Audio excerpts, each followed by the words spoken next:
जो टॉपिक है वो है एबनॉर्मलिटीज़ ऑफ मेंस्ट्रुअल साइकिल, जिसमें हम 9 पॉइंट्स पढ़ेंगे। Amenorrhoea, dysmenorrhoea, polymenorrhoea, oligomenorrhoea, hypermenorrhoea, hypomenorrhoea, metrorrhagia, menometrorrhagia और प्री मेंस्ट्रुअल सिंड्रोम। सबसे पहले बात करते हैं एमिनोरिया की। ये एक सिम्टम्स है जिसमें हमारा एब्सेंस ऑफ मेंस्ट्रुअल साइकिल है, यानी कि हमारी जो साइकिल है वो एब्सेंट होती है। तो इसमें 2 कंडीशन आती है, फिजियोलॉजिकल, पैथोलॉजिकल। फिजियोलॉजिकल में होता है not related to disease condition, यानी कि ये किसी भी डिजीज़ कंडीशन से रिलेटेड नहीं होती है, जबकि पैथोलॉजिकल में डिजीज़ कंडीशन प्रेजेंट होती है। फिजियोलॉजिकल की बात करें तो ये प्राइमरी और सेकेंडरी में डिवाइडेड है।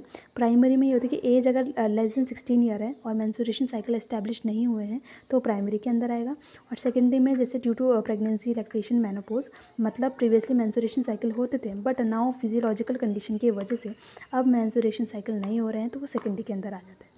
ठीक है, नेक्स्ट बात करते हैं पैथोलॉजिकल। पैथोलॉजिकल में कंसील्ड या हिडन या ट्रू और रियल आता है। कंसील्ड हिडन में क्या होता है कि मेंस्ट्रुअल ब्लड क्या होता है वो एक्सपेल आउट नहीं हो पाता है through the vagina due to किसी कंडीशन की वजह से, लाइक विजाइनल एजेनेसिस, यानी कि विजाइना का डेवलपमेंट प्रॉपर्ली नहीं हो रहा है, उस वजह से विजाइनल लिटरेसी यानी कि नैरो हो जाना विजाइना, या इनपरफोरेट हाइमन, इसकी वजह से मेंस्ट्रुएशन ब्लड जो होता है वो यूट्राइन कैविटी में कलेक्ट हो जाता है और वो हमारा इन्वेट हो जाता है मायोमेट्रियम में, जिस कंडीशन को हिमेट्रोमेट्रा कहते हैं।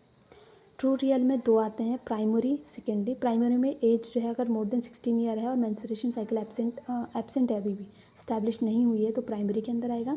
और सेकेंडरी में प्रीवियसली मेंस्ट्रुएशन साइकिल एस्टैब्लिश है लेकिन किसी कंडीशन की वजह से, कॉज की वजह से नहीं हो रहा है, जैसे infection, injury, hormonal imbalance, tumour. Dysmenorrhoea की बात करें तो पेनफुल मेंस्ट्रुएशन साइकिल या पेन ड्यूरिंग मेंस्ट्रुएशन साइकिल, उसको डिसमेनोरिया बोलते हैं। इसकी भी 2 कंडीशन है, फिजियोलॉजिकल या प्राइमरी बोल सकते हैं, इसको पैथोलॉजिकल या सेकेंडरी बोल सकते हैं। फिजियोलॉजिकल में क्या होता है, विदाउट पैल्विक पैथोलॉजी में देखने को मिलती है, हाई इंटेंस पेन देखने को मिलता है, रेडिएटिंग या मूवेबल पेन होता है और इतना ज़्यादा पेन होता है कि लोअर एब्डोमेन से बैक थाई की तरफ ये रेडिएट होता है।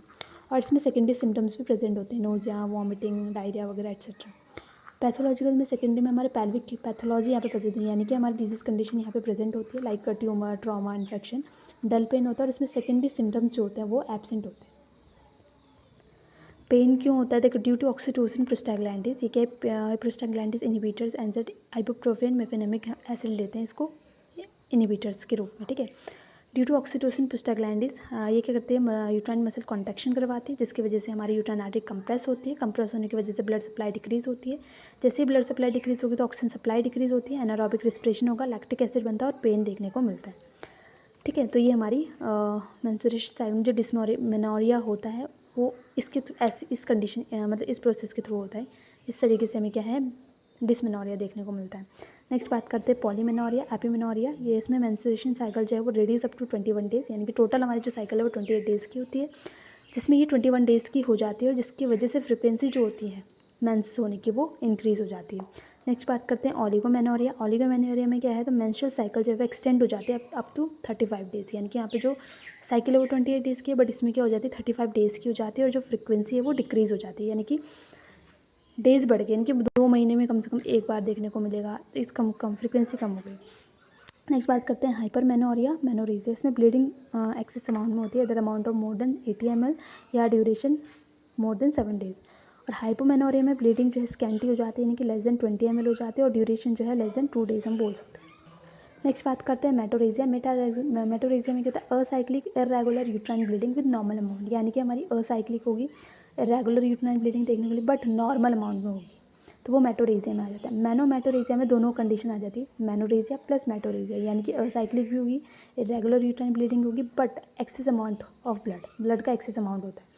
ब्लीडिंग इतनी ज़्यादा इरेगुलर होती है कि फीमेल काउंट भी नहीं कर पाती अपने पीरियड को, कब आ रहे हैं और कब खत्म हो रहे हैं करके।